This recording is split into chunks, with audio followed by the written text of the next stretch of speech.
Hello. Now, I don't know if anybody, probably nobody here is trying to get a visa to come to this country or to become a refugee in this country or whatever, even to visit. It's an enormous misery trying to do this.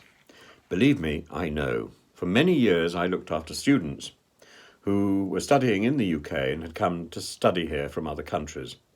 And halfway through their study period, they would generally fall foul of the Home Office immigration system.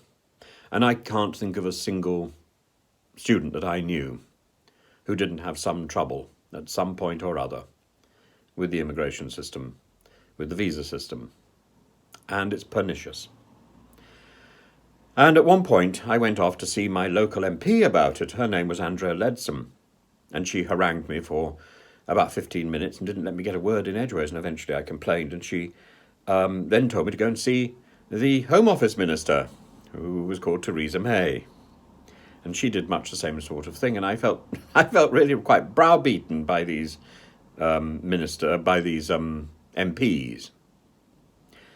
And about the same sort of time, maybe a little bit later, the man who has now become the chief whip in the for the government wrote me a very charming letter saying that I should really consider becoming an MP myself.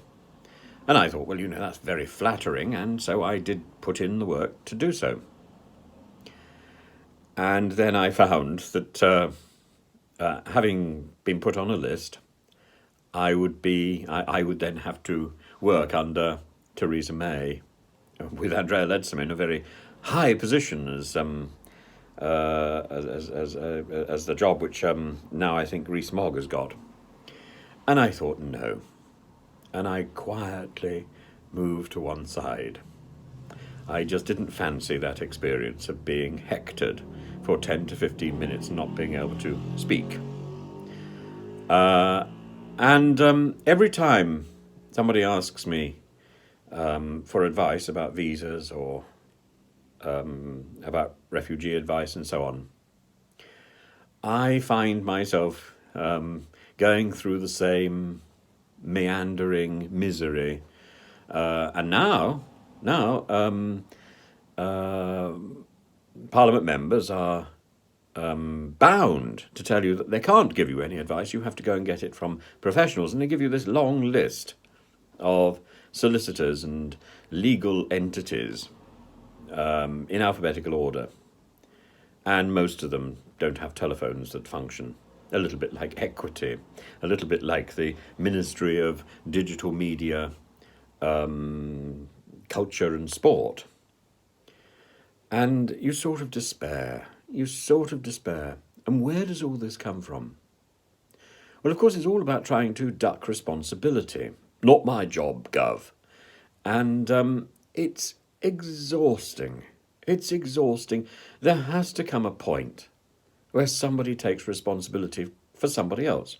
That is called humanity. That is called humanity. And while the government sponsors a system where nobody takes any responsibility for anybody else and wrings their hands and say, we stand shoulder to shoulder with you, and don't, we have to recognize that this is a system predicated on deceit. That is our visa system. That is our refugee system. And that, frankly, is our Home Office. And that is the office run by Priti Patel, the lady who has been accused of bullying. Now, at what point do we express surprise?